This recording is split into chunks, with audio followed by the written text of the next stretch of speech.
Assalamualaikum warahmatullahi wabarakatuh. Perkenalkan, nama Hardianto, NPM 1821030026. Bab 2. Konsep dasar ilmu hukum. Pengantar ilmu hukum merupakan ilmu pengetahuan yang mempelajari hukum secara umum dan memberikan pandangan umum secara ringkas mengenai seluruh ilmu hukum dan mengenai kedudukan ilmu hukum di samping ilmu-ilmu yang lainnya. Hubungan pengantar ilmu hukum dan pengantar ilmu hukum Indonesia. Pengantar ilmu hukum membahas pengertian dasar konsep-konsep abstrak dan generalisasi beserta teori-teori yang diperlukan dalam penerapannya. Di samping itu, pengantar ilmu hukum membahas hukum secara integral dalam satu kerangka yang menyeluruh sehingga dapat mempelajari hukum melalui sudut pandang disiplin ilmu yang beraneka ragam. Sedangkan pengantar ilmu hukum Indonesia menurut Ahmad Sanusi adalah hukum yang berlaku secara ini.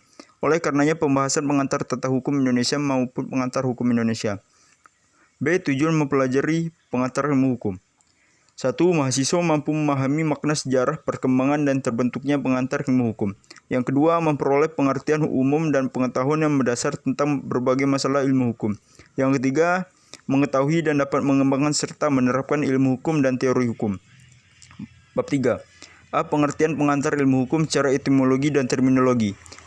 Secara etimologi, memiliki beberapa susunan kata dan makna istilah. Pengantar berasal dari kata antar, imbuhan peng, menjadi pengantar, yang berarti mukadimah, pendahuluan, ringkas.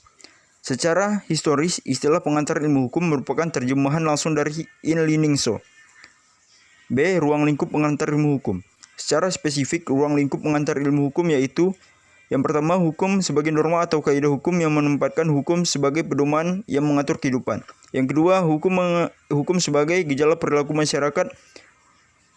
Hukum atau suatu gejala atau keadaan yang berlaku di masyarakat sebagai manifest dari pola tingkah laku.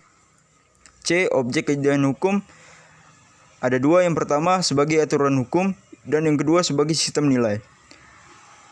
Ilmu hukum bersifat perspektif yang artinya mempelajari tujuan hukum. Ilmu hukum bersifat terapan, yaitu yang artinya mengatur standar prosedur ketentuan hukum. Hukum terdiri dari macam-macam jenis, yaitu: yang pertama, hukum menurut bentuknya, terdiri dari dua. Yang pertama, hukum tertulis. B. Hukum tidak tertulis. Yang kedua, hukum menurut tempat berlakunya.